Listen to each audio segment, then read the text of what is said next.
Alright, welcome everyone to another Dominions 5 Nation Strategy Guide.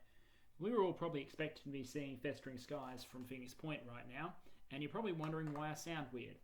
I was travelling interstate in my country, Australia. I was meant to be travelling home. Unfortunately, my home state's gone back into a short COVID lockdown just to contain things, and I figured it was better to stay put rather than fly back there. Now that means I don't have my computer, I don't have my save files, I don't have access to anything. But what I do have is a potato computer that I have been able to borrow. And as we all know, one of the great things about Dominions 5, and a truly great game it is that it will run on basically anything. You could probably design a steam-powered machine which would be able to run this game.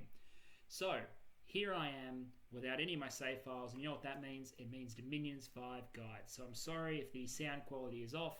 I'm sorry if the editing isn't what it usually is. We're just gonna make do. And the nation we're going to do today is completing the Pelagia series by talking about Pelagia's final incarnation, Late Age Erytheia. So, structure for this one's going to be my usual structure. We're going to talk about the fluff of the nation, the background, what has changed between the Middle Age and the Late Age in terms of Erytheia and its story in the Dominions universe. We're then going to go over the roster. Then I'm going to talk macro strategy and maybe bring in some counterplay and some discussions and some wider game plans you might want to implement at the end. I'm not going to get too lost on pretender design. I find that's very easily something that can take up an entire guide. When it's not a blessed nation, it's probably better to talk about the strategy, how the nation is played, and just a couple of options for pretender. So, let's talk about Erytheia. And to talk about Erytheia, you really need to talk about Pelagia. Pelagia in the Dominions universe is one of those nations, and there are several of them in Dominions, that kind of reaches its zenith in the Middle Age. Early or Middle Age, arguably the Middle Age. Pelagia is a largely shallow water nation. They don't go into the deeper waters, that's the domains of the Atlanteans and Relay. They hang around the very profitable coastlines, think the shallow waters like the Mediterranean, think coastal areas.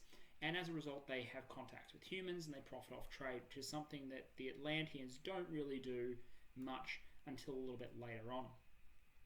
Pelagia is one of those nations that has very long-standing connections with a lot of the land nations of what you would think of as the Mediterranean area of the Dominions universe. So they interacted with Therados once upon a time. They interacted with Beratos, and they continue to interact with the survivors, so Phaecia and also Arcocephali. And by Middle Age, you've got a situation where the Triton Pearl Kings aren't really regarded as sacred anymore, but you still have a fundamentally Triton-dominated underwater realm, a large one, that is trying to rule over pockets of Merman settlements that are in the closed realm, which is above the water, on dry land.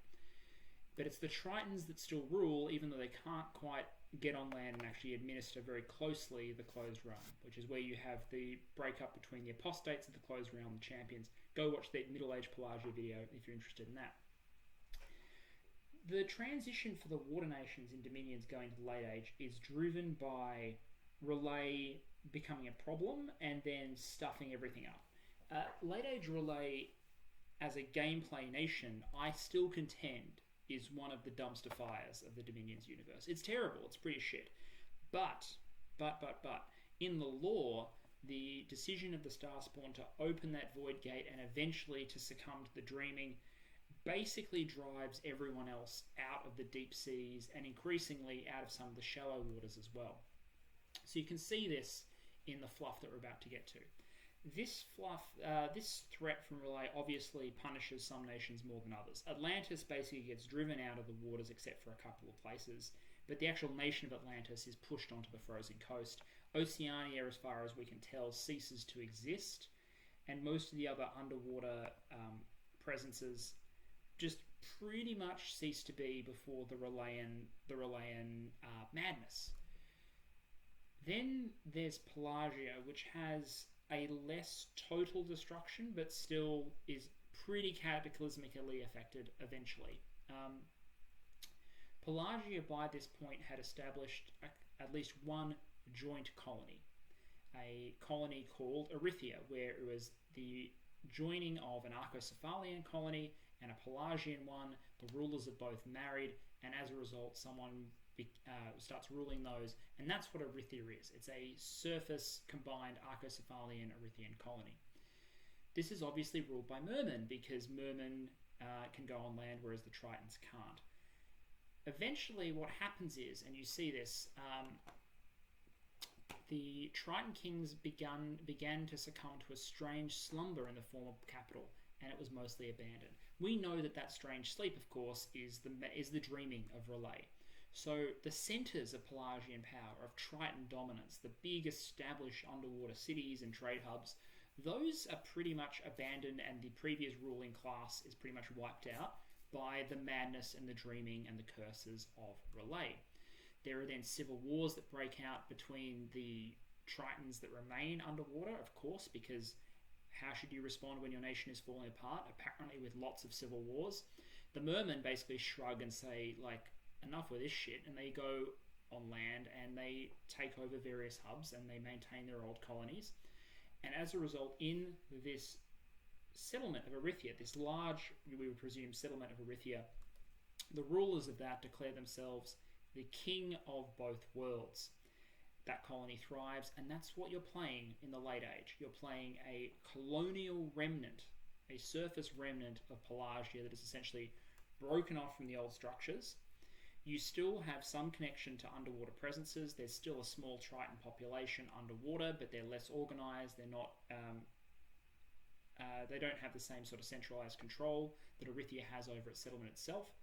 And at the same time, you've got intense human influences and even some human presences in Erytheia itself, because it used to be a partly Arcocephalian colony. How does this fluff meet the game? And this is the important thing to state. In the fluff, this means that Erytheia is probably far, far, far weaker than Pelagia in its earlier incarnations, because we're no longer talking about a transoceanic coastal empire. We're talking about a surviving colony, and its territory is probably somewhere in the Mediterranean. But in gameplay terms, the fusion that you get of Arcocephalian influences, Merman dominance, because the Merman now rule, while still having the Tritons in your back pocket for when you need to go underwater, means that this is arguably the best incarnation of Pelagia, even though it doesn't bear the Pelagian name. It's a fight between this and MA Pelagia, which is the best. I think there's strong arguments for Erytheia, in fact, being the best of them. Erytheia is not an underwater nation, strictly speaking. It is a coastal start nation. Your capital will be on the coast. You have a roster that is recruitable on land, made up of Merman and a couple of humans, and then you have a Triton roster, which is recruitable once you manage to get into the water. Just about everything you have can go in the water and is well suited towards doing so. We'll discuss the units in a moment. But the key difference there, and one of the things that makes Erytheia potentially weaker than its middle-age Pelagian equivalent, is that you don't have the protection of hiding your capital underwater. The trade-off, of course, you start on land, you can expand on land, you're strong enough to fight on land, and you happen to have really good underwater combat in your back pocket. So it's more that you're like Ys, in a sense, except that Ys starts underwater and really wants to be on land. You're an on-land nation that really does thrive once it gets underwater. So, that's the fluff and intro to LA Erytheia. Let's talk roster. There are essentially 5 segments to the Arithian roster. There is the Merman/human on land commanders and units. There is the Triton underwater commanders and units, and then there is a small selection of summon access, which we will have to go over to the mod inspector, or I'll show off in game to show you through. I'm going to go through the units first, because I actually think the units of a nation can define how it plays, and in particular, can it afford to be a scales nation in the early game. So, let's go units. Makimoi, I believe is the plural. These are the human soldiers. This is just a basic, really cheap light infantryman in a sense. It's basically a militia unit. It's a militia unit that has a javelin and decent attack and defense skills for 9 gold and 9 resources, only 9 morale and 7 prot. They're massable chaff. If you want to have a recruitable chaff unit, something with a javelin, like range 10 javelin, you can very easily flaming arrows. You know, the Makimoi, there's a point. there's a point, they're not going to be a favourite unit, but humans in general are better soldiers than Merman, all else being equal. Unfortunately for the humans, not all else is equal, but Makimoi have a point. Theophorites are light Merman infantrymen. So what have you got in terms of differences here? Well, they've got a little bit more protection. They can go underwater. In exchange, they're slightly more expensive. Attack 10, defense 13 compared to attack 10, defense 14. So basically, you pay a small premium in exchange for the fact your Theophorites can go underwater. Theophorites also don't carry iron. So again, doesn't rust if they go underwater. I believe these are only recruitable coast and underwater, whereas Makimoi are recruitable anywhere on land. The Arithian Crossbowman is interesting. It's not actually a crossbowman, not really. It has this thing called a Gastrophetes, which historically is just a different type of missile throwing crossbow weapon. Essentially, it's loaded differently.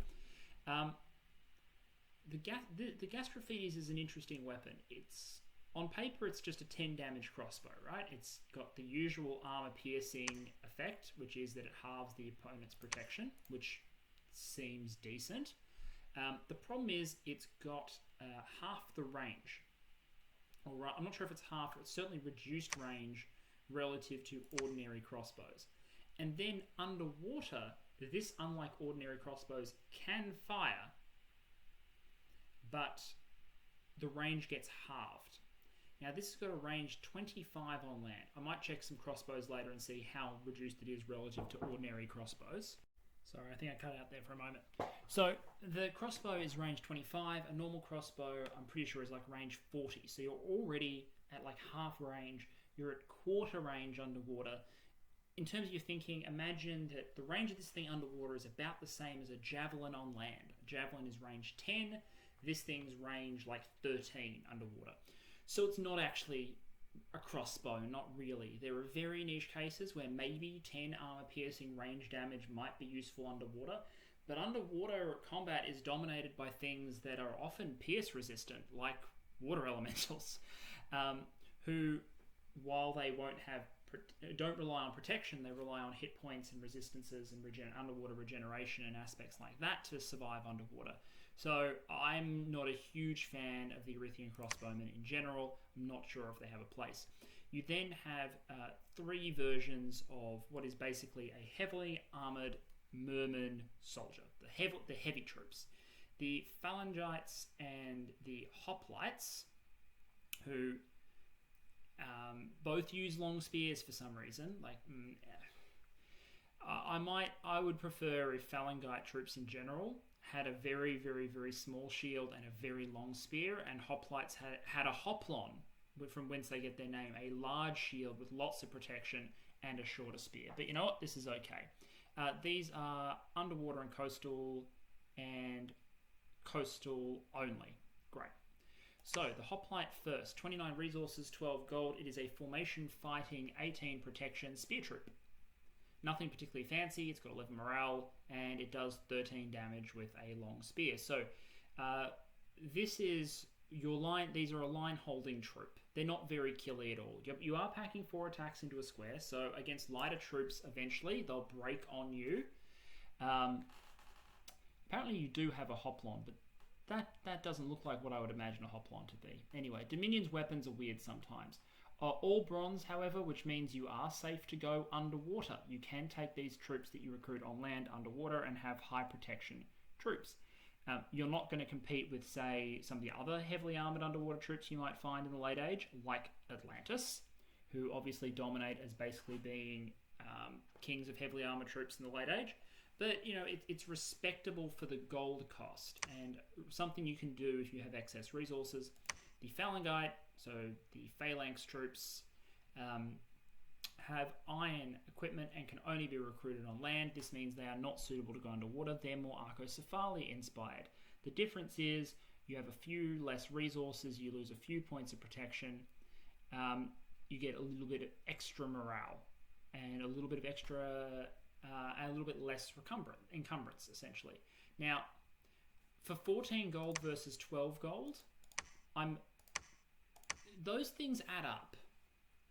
those things add up. And in a lot of cases, I'm not sure I'd actually spend the extra 2 gold per, rather than getting the potentially amphibious troops if you have to have them. But that said, I'm not sure hoplites are in most of my armies anyway. I'm feeling I want things with javelins because I'm a flaming arrows nation, or at least a potential flaming arrows nation.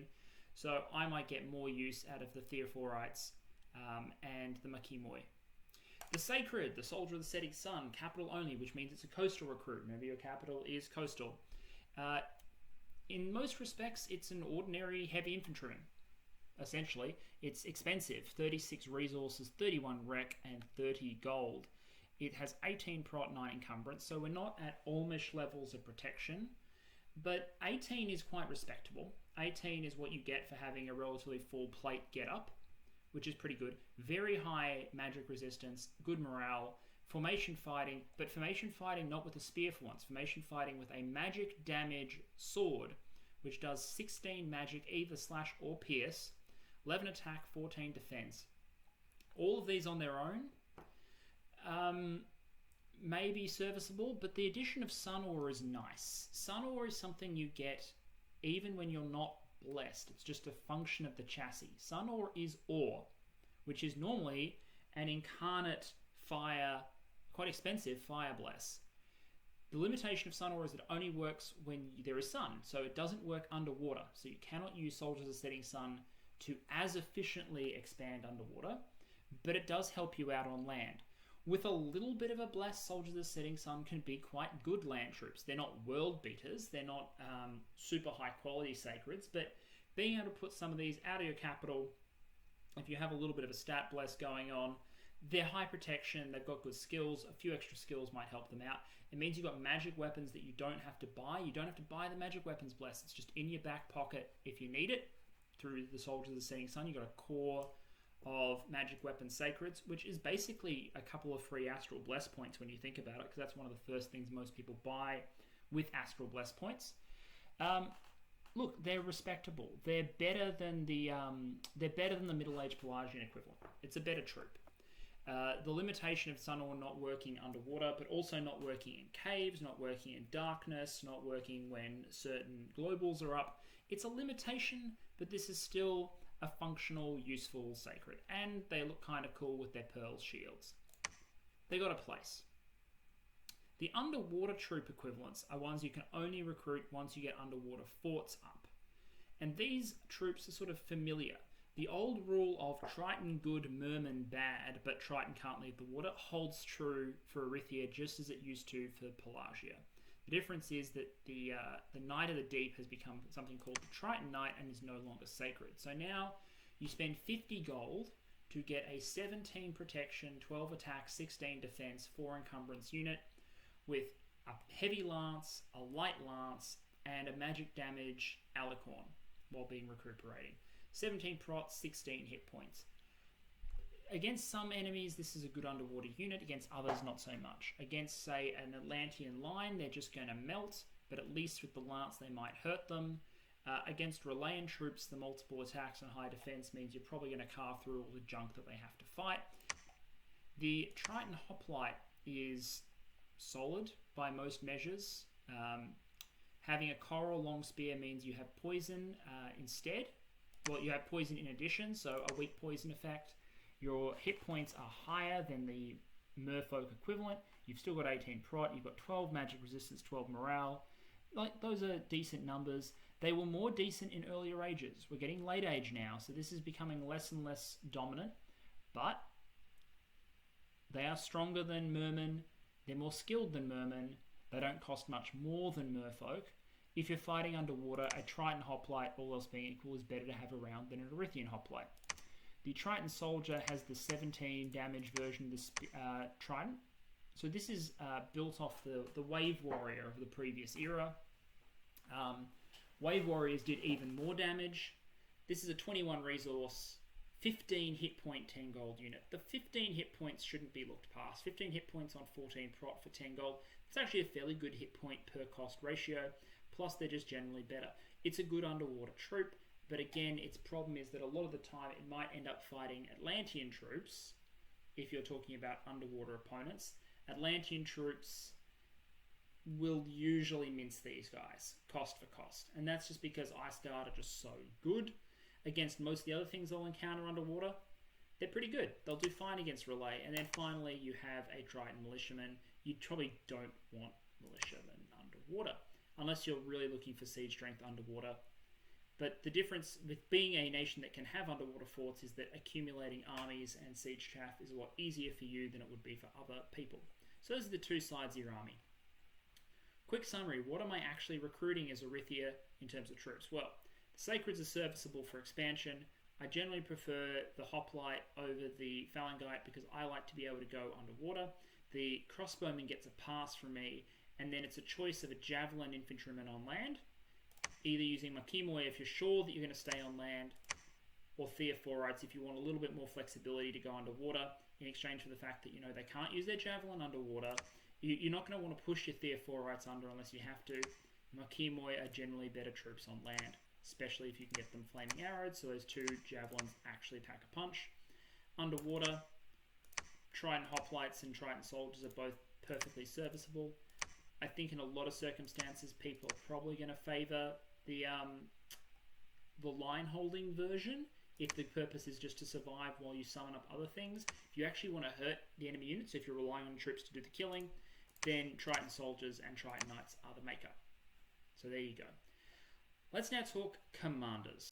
Two commander sets, and the difference with Erytheia and its previous incarnations is that now the on-land segment's the largest and the underwater is the exception, whereas before underwater was the rule and coastal was the exception, back when we were talking about early age Pelagia. Still got your scout, he's now called an Erythian scout. Great, sure, fine. The Makimoi Commanders is a 60 this is an independent commander with slightly more leadership. He's a human, he can't go underwater, remember that. The Arithian commander can go underwater, costs more, and can do formations because he's 80 leadership. Looking at this, I'm going, well, you know what? The Makimoi commander can get stuffed. The Erythian commander can go underwater. The Erythian commander has a magic weapon, which is just cool for like styling on people. And most importantly, they've got the 80 leadership, which means you've got a morale bonus and you've got formations. That's totally worth the additional gold, I think. And you don't spend more commander points. So there you go. Erythian commanders are your commanders on land. Then we get into mages. Well, priests then mages. The Nomarch is an interesting one. It's a holy 2, so it's your priest. It's also a tax collector, which means that if the province it's in is cut off, it still collects taxes. The idea is that they use this to collect funds from landlocked provinces with mainly human populations. Usually in Dominions, you want your empire to be contiguous. You can technically run pure enclaves that don't have connection to your homelands using nomarchs. But usually for safety, security, and avoiding border gore, you're going to want to have your empire connected anyway. The 15 patrol bonus means that if you're not preaching, you might capture out enemy spies or assassins or whatnot, but they cost 2 recruitment points and they're holy 2s. You're probably going to want them preaching instead. So there you go. It's basically you've got a merfolk holy 2 now, which is a pretty good deal. I think all the rest of this is just bonus. The Mystic is like a definitive. This is a very important mage. The Mystic is the first evidence we've got of the real Arcocephalian influence on what Erytheia is. Proof that the human part is really important. Now, Mystics are humans, they cannot go underwater. Keep that in mind. But what you do have here is an Astral 1. Now, 90 gold may not be the cheapest Astral 1 out there, but it's still a pretty cheap Astral 1. And in an era where lots of your opponents will be packing Astral Cross paths on their mages and whatnot, having magic duelists, having cheap slaves, having cheap mages in general, but particularly S1s, is fantastic. Now, the Mystic isn't just an Astral 1, it has a random Fire, Water, Earth, Astral, which means you can get Astral 2 on these. Astral 2 is obviously preferable to Astral 1 and is easily boosted for communion purposes. Astral 3, you're lighter than Northern Starring. Suddenly you've got an Astral 4 centerpiece. Power of the Spheres gets you to Astral 5 if you're at the head of the communion. You can see how quite quickly a few random mystics can get quite powerful. And being able to mix in elementals means that you've got some flexibility in tailoring your communions. So let's say, for example, you have a communion that is designed to cast flaming arrows. You're going to want to have the fire crosspath astral guys in there so they take reduced fatigue from the casting. Also, native earth astral crosspaths, yes, they both need boosting, but you've got native earth astral. It's something. If you can get earth boots and whatnot, you can actually boost up and they can become closet forgers. The final point to say about these is that they're Adept Researcher 1, which doesn't seem big, but it takes you from 9 to 10, which is a very significant percentage terms research boost. Add Magic 3 on these guys, and they're 90 gold for a non-sacred 13 research mage. That is very respectable. Here's why I think that's especially respectable. People like things like Veti, because they're like 40 gold and you might get 8 research out of them. This is twice as much gold, and you're only getting 13 research, but the amount of research you're getting per turn which elapses, so per fort turn, is much higher. It's a good compromise between the cheapness of the unit and how much research you get right now. The other thing is that while this is your primary lab rat, it is absolutely a combat mage. Lab rats that are worth their salt in combat are amazing. It's a big boon for a researcher. It's why often you'll see a Gartha recruiting, early age Gartha recruiting Earth Readers rather than Engravers for research. Because Earth Readers, when combat starts, you can actually pull them out of the labs and fight. Astral ones can fight. Astral ones mean, especially ones with cross paths, mean every lab that you are researching in potentially becomes a communion defended location. And a communion behind PD or a communion behind a small amount of troops can be dangerous to an army. Your lab rats can defend themselves, and they form this reserve core of mages that you can go to if at any point you're particularly desperate. So I like the Mystic. I like the Arcocephalian Mystic. They're handy. All of these permutations are useful.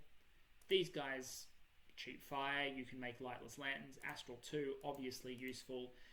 Earth Astral Crosspath is great. A little bit of water. Guess what? He's probably a research mage. Or maybe you need a little bit of water in your communions. All up, good unit. The Pelagian Mermaid has also changed. Now, you won't be recruiting as many of these on land, I don't think. And they can be recruited underwater. So that's probably where more of these are going to come from, to the extent that you end up making them. I'm not sure how much you make them. The Mermaid looks like the same old merfolk mermaid who used to suck once upon a time. He's changed a little bit. He's a little bit more expensive for a little bit less research, so he's not as efficient, and his base path is Water 1 rather than Astral 1, so it's generally worse. However, he can random Astral now. You can go Water 2, and these are the Arithian standard randoms for the fusion between their elemental school and Arcocephalian Astral. But if this is what you're recruiting underwater, you can also get some communion slaves out of these guys. The Dedukoi. Dedukoi can be recruited underwater and coastal. So again, you're seeing Mystics are your only real recruit option inland of the coastal. The Dedukoi no longer take 4 recruitment points to recruit, which they did as middle-aged Pelagia. It was one of the great problems of the Dedukoi in that age. It was that it was a good mage, it was moderately well priced, it was useful for research, it had good paths, but it took 4 recruitment points. This version of the Dedukoi is more expensive in gold terms. It is sacred. And what do you get? You get Fire Astral Cross automatically, and then you get 2 randoms. But 2 randoms isn't really honest, right? This is your 2 random set. You'll get a guaranteed level that can be Fire, Air, so we've introduced some air magic, Water, Earth, Astral, and then you get a 50% shot independently each at Water, Earth, and Air. So you can potentially go and get 2 more water levels, for example, or 2 air levels. It's unlikely, but 1 in, so that's 5, so 1 in 10, sorry, 1 in 20, because it's 50%. No, I already accounted for that, 1 in 10. 1 in 10 is going to have 2 levels of air, which can be handy for getting into communions. But even 1 with a communion could be useful. Always going to have some astral, always be communion ready. And this means your Flaming Arrows access is there nice and early on. Again, this is a unit that can research during its downtime. It has the upkeep of a 90 gold mage. So if you can recruit this instead of a mystic, it's sort of a long-term investment. It's a little bit better than a mystic. It's got the same upkeep as a mystic, but the upfront investment is about twice as high. So for your coastal forts and whatnot, Dedukoi, serious case for them. This is 18 research if you have Magic 3, which is something to seriously consider taking as Erytheia. It makes this a very strong research nation, and the fire access means that as soon as you get to lightless lanterns, you're basically made. Then there's 2 interesting ones. The royalty. So Erytheia, and I didn't touch on this as much, Erytheia is ruled by an incestuous aristocratic ruling class, which is basically an extended family. They marry each other often, hence the incestuous part, and they're a bunch of backstabbing little shits. And as a result, they have genetic problems because they're inbred. Only apparently early in the inbreeding scale, but it's there. Now, the Erythians blame this on like evil magics and relay and stuff, but the reality is it's just because they keep marrying their bloody sisters and cousins. Anyway, welcome to some of the most random freaking mages in the game. The Prince and Princess of the Setting Sun. The Prince of the Setting Sun costs 210 gold. It is capital only, I believe. Let me just check that. Yep, capital only and capital only. 4 recruitment points, so slow to recruit. You get 1 fire, 1 astral, and holy 2 for 210 gold. It is sacred. It can go underwater. It has sun or 2, and a 5% insanity, which means 5% of the time it's just going to go, screw you, I'm going to invent my own orders. Which is not good if you are relying on it. You're like, oh, 3 randoms. Well, not really. That's the random list. So you're guaranteed to get at least 1 air, 1 water, or 1 earth. And then you can get up to 2 extra fire, up to 1 extra air, up to 2 extra water, up to 1 extra earth, and up to 2 extra astral, with all of these being rolled independently. It is possible, extremely unlikely, but possible, for you to hit all of these, which catapults this from being a 2, arguably 4-path mage, to a 5, 6, 7, 8, 9, 10, 11, 12, 13-path mage for 210 gold and sacred. So if they always came out with all their randoms, they'd be great. The reason I'm not a huge fan of putting out a bunch of these royals is they're slow to recruit, they're pretty expensive, and you really don't know what you're getting, like most of the time. If I'm in it for the Holy 2, I'm going to go recruit the Holy 2 priests a lot of the time. If I'm in it for individual path access for communions, they don't even get particularly high in any path. I'd rather just use the cheap stuff. The reason, and the princess is similar, but the paths are a little bit different. It's what? Fire, water instead of fire, astral. So she's arguably even more useless. Maybe with extreme boosting, she might get to staves of elemental mastery or something. Although, I guess that if you... fire, water is the acid path. If you... is the acid path if you manage to hit an astral random. So 1 in 3. A little bit more because of this chance there. Or Matrix, you can get that into a communion too. But there's lots of ways for you to get... there's lots of opportunities for you to get mages that can get acid into communions. The reason you would recruit 2 and exactly 2 of these units, so 1 of each, is as follows. If you have a prince and a princess and they are in the same province and you don't currently have a ruling family, they will get married and they will become the king and queen of the Setting Sun. This makes them Holy 3. Great. So you have 2 Holy 3 recruitables. Not bad.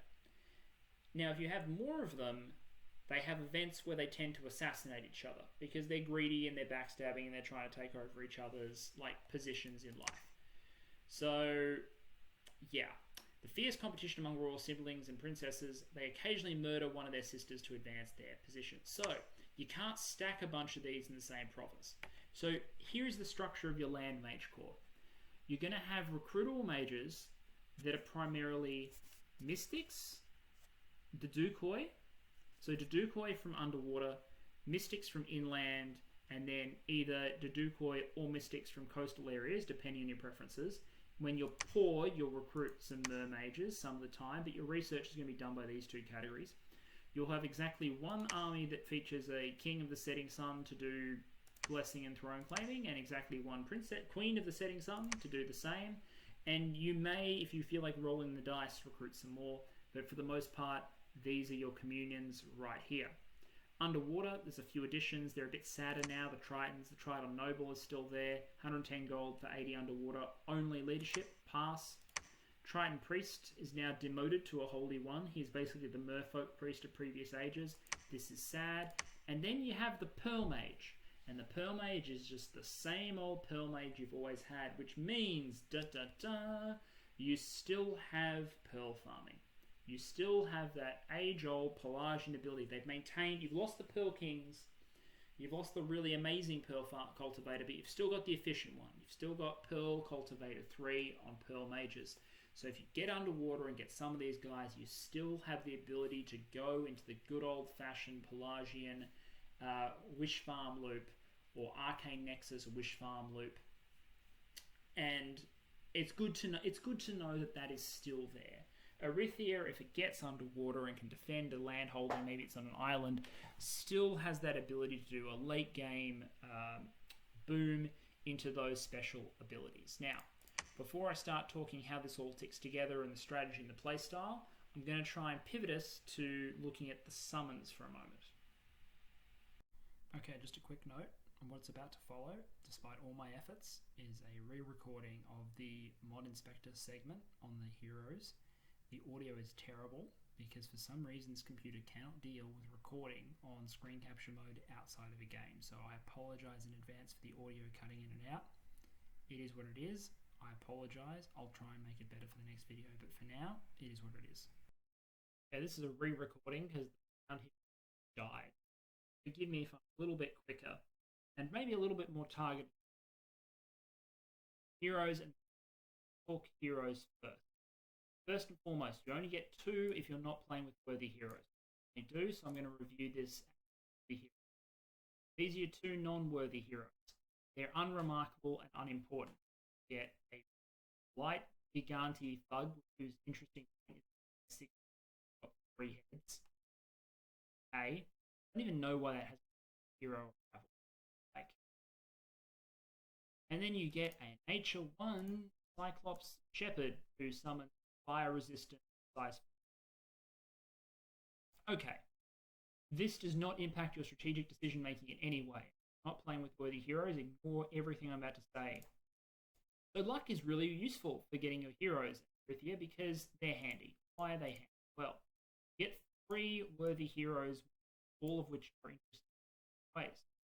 The first is Callimarchus. Callimarchus is a solid researcher whose cards pretty common with everything else you have, but as long as he is in your capital, he has Inspired Researcher 2. It means every other researcher in the capital gets bumped up by 2, like having 2 extra magic scales.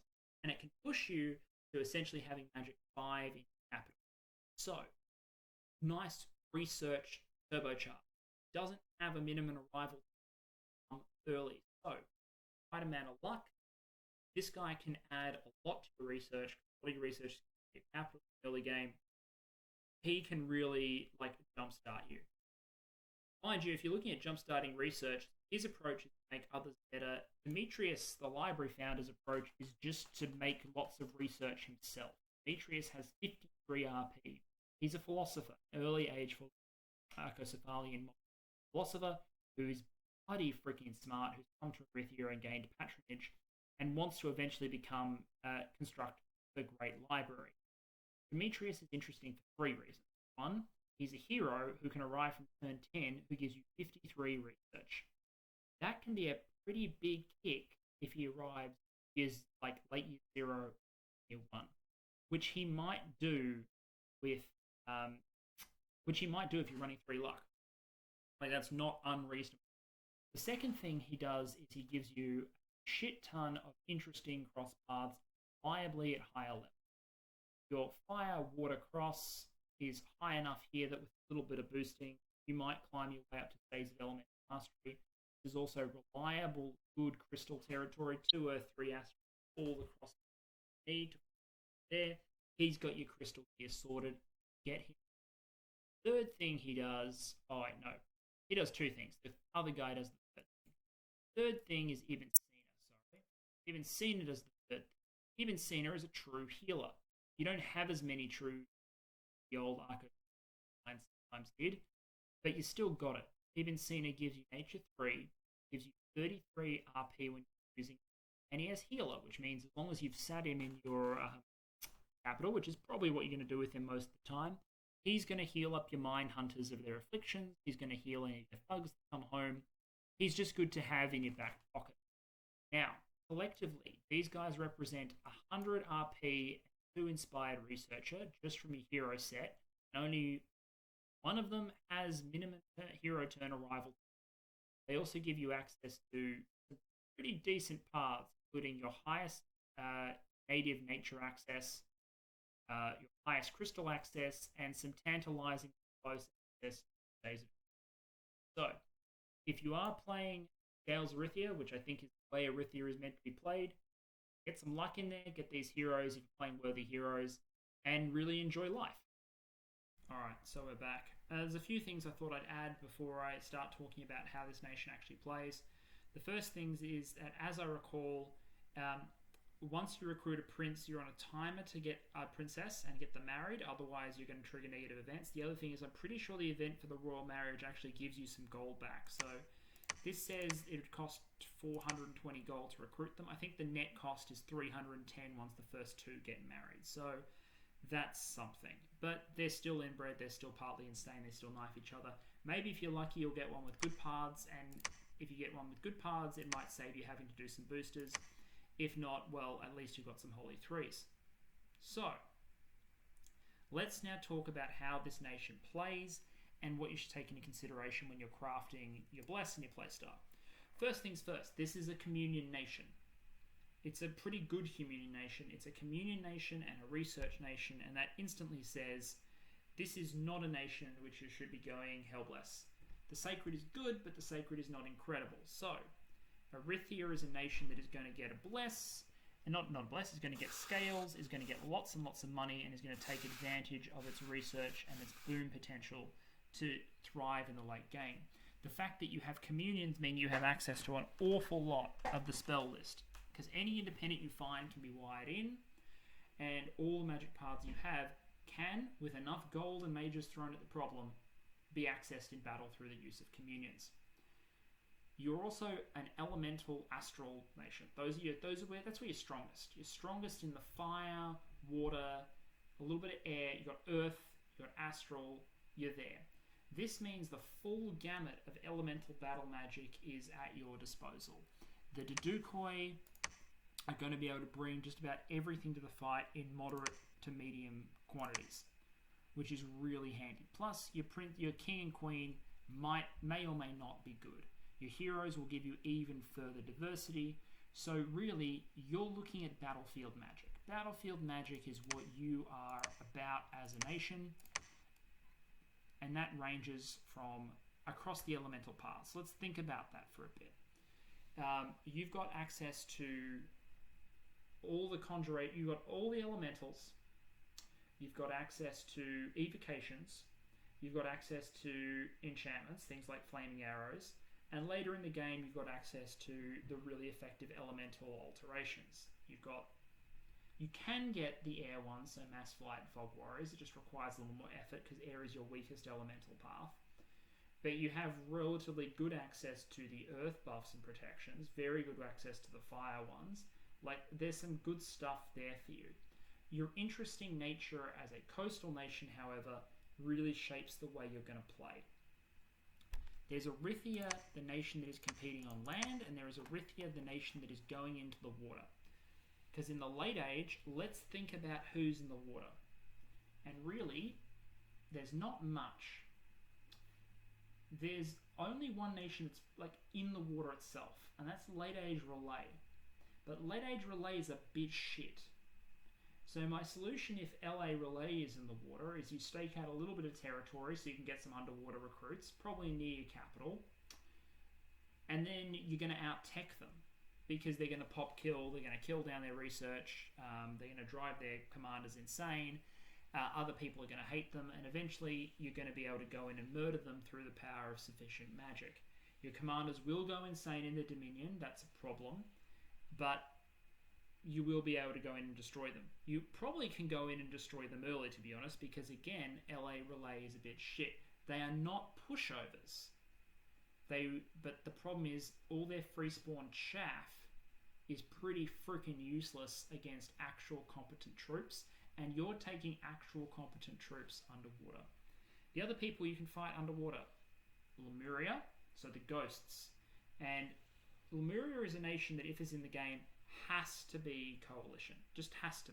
You have the capability to be part of that coalition because you have a limited but non-zero ability to fight them.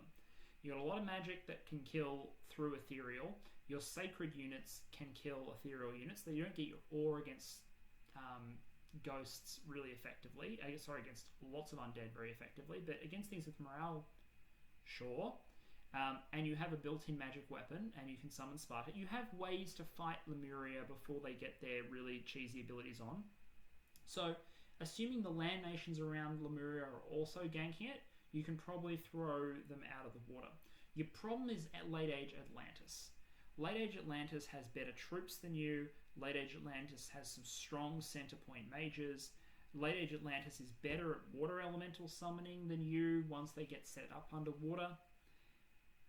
Although it's much closer than you'd think when you think about it, because their ability to get water elemental summoners on land is actually quite limited unless you count their capital only center point mages. You can use your coastal and land recruit mages underwater plus your underwater recruits to play that game. The thing with fighting LA Atlantis is the quality of the troops that come from land is hard for you to overcome, but not impossible. Now, if it comes to a fight that is partly on land, partly in the water, then the defensive part of the land fight is much easier for you. The reason is you're a Heat 1 preference nation. Heat 1 or Cold 1 preference nations should almost always dump to level 3 of that scale. Like, just do it. If you're interested in the math on that, tell me. But I'm pretty sure everyone understands by now that because Heat can't go to 4, you're never actually paying for the full negative, because during summer you don't get any more punished than having Heat 3 natural, and during winter you get 1 point closer to your target, which is H1, so Heat 3 makes sense. It also means that Atlantean troops in your land provinces are going to suck, and if you can dom push the water, you'll have Heat 1 underwater. Atlantean troops in Heat 1, suddenly that's a much more even fight. Ice Guard fighting your better troops underwater, especially if your sacred troops are there too and have a reasonable bless, for example, suddenly this is a game, and people really fear LA Atlantis for good reason. They're just incredible. I've won 2 games? I've won 2 games with LA Atlantis. I've only played them twice. I've won 2 games with them. They're a strong nation. They do most of the work for you. But they're possible to fight, and they're very possible to get people to coalition. They're often banned in a lot of games, which I think is a bit of an overreaction, but they're very good. So you might be able to turn the underwater sections of the map into a research base for yourself. If that's the case, or if you don't have any challenge for the underwater territories, it might be worth going land first, expanding on land and then breaking into the water with a later expansion party. What does your army look like then? Well, your army on land probably looks like Soldiers of the Setting Sun, Sacreds because they're good, and then a mixture of Hoplites, and then a Makimoi and Theophorites to expand, and then a research mixture of one of each of these, as many Dedukoi and Mystics as you can throw together, and occasionally some Mermages and Nomarchs, and underwater some Pearl Mages. Pearl Mages with troop support coming from the Soldiers, the Hoplites, and the Knights, depending on the circumstances. This, to me, calls for scales. Scales, because we want to afford lots and lots and lots and lots and lots of mages. We want to research very quickly, so we want Magic 3. We want access to our worthy heroes, so we want luck. We want growth as always, because growth is generally the best scale for most nations, and we want some production because we have lots of hoplites and heavily armored troops because it's the late age. We can do without order, and that's about it. To buy our scales means we probably need to imprison, but everyone imprisons these days, and you don't really need much of a bless. The question is what you do with when it comes out, and I think that depends on what your late game play is. Your god can really be a late game tool here. Because your research is so good as Erytheia, well, it's not like insane, but it's pretty bloody good. You have access to all the research boosters except for the death one. You have fast researching mages. You have affordable lab rats that can also be combatant units. You can basically be super adaptive with your research path, and you're going to want lots and lots of research. So let me just reel off a couple of ones that you should consider. My guides are not really about saying, here is your research order and you win the game, unless we're doing an Atlantis guide, in which case it's evocation. Conjuration, the early levels will get you the elemental boosts and will get you elemental summons, both of which you can do. There's a lot of elemental evocations out there. You could go for an early flaming arrows if you want to throw javelins at people. You have great access to that. Thalm gets you access to... You want to turn your communions on, but you can also mind burn, soul slay, all the good astral stuff that exists in thaumaturgy. A lot of good places for you to go. Construction is mostly there for the boosters. Conjuration is there if you want to get access to break into some additional diversity, if you want to do the national summons, and be a water elementals. I believe I already mentioned Conjuration. There's a lot there for you to do. You still have the option, if you want, of doing the late age Pelagia thing. The late game Pelagia thing of being a filthy, astral, bunkered up, Wish and Arcane Nexus spammer sort of nation. The problem is that part of your empire is going to be exposed, but a good Pelagia is going to be mostly out of the water anyway, and maybe your land party nation can just serve to defend you for a little while. Either way, I think that Erytheia is scales. The alternative to scales is an awake expander, but if you practice, you can probably expand well enough. Your rush counter is probably not your awake expander. It's the fact that elementals are pretty good against a lot of things, and if not, you can usually reach a research level 3 or 4 thing that you need to beat whatever particular threat is coming your way, but I strongly suggest you assess the game you're in and decide, do I need a little bit of extra rush protection? For me, it's probably an imprisoned, it's probably late game, and it's probably about getting access to areas of magic that I don't have any access to or that I need, but only later on. So maybe dormant, but generally I'm going to go imprisoned. For me, death access is something you might want to consider putting on an imprisoned rainbow, just so you can get access to death magic later on, because death magic is badass. Super high level astral is advisable if you do want to go the route of having access to things like Arcane Nexus and Wish in the late game. Like, you probably want to pile the astral on in that case. Probably go to at least Astral 6 is probably a good one to go to if you want to go to that level. You don't need, in that case, to take magic weapons. Your sacreds already have them. So there's some good blesses that you can dial on there. Alternatively, you can actually try and do a soft bless on Soldiers of the Setting Sun. I'm not too excited about it, but it absolutely can be done. And you can then build a god, which is more about path access on stuff you already have and getting boosters and guaranteeing those sort of things. So having an elemental sweep or a full rainbow, for example, would guarantee you access to some of the boosters. Me, it's about death, astral, and maybe nature. If you do go nature, then you're probably going to consider either poison resistance for your sacreds, if you do get into foul vapors combats, or you're going to consider doing recuperation, because you're not going to be mind hunting until later in the game, but you can mind hunt later in the game with your S2 randoms with a lot of kit can do it. You're going to have a true healer, and maybe you're going to have a recuperation bless. You can probably make something happen there. Either way, I'm not going to dwell on that too much, because Erytheia is a sort of nation which gives you a lot of freedom. They're not incredible. They're an average nation. I would give Erytheia average marks. They are in an era where there are some real titans on the field, and they're not going to jump out and compete with them straight away. They're not as good as LA Atlantis. They're definitely not as good as Lemuria. And there's a number of other 8 nations in the age that will probably mince them in a one-on-one fight. But there's stuff there. There's troops that are good enough to expand. You can expand underwater and on land. You're a communion nation, which means as long as you've got the path somewhere, you can cast whatever battlefield spell you want.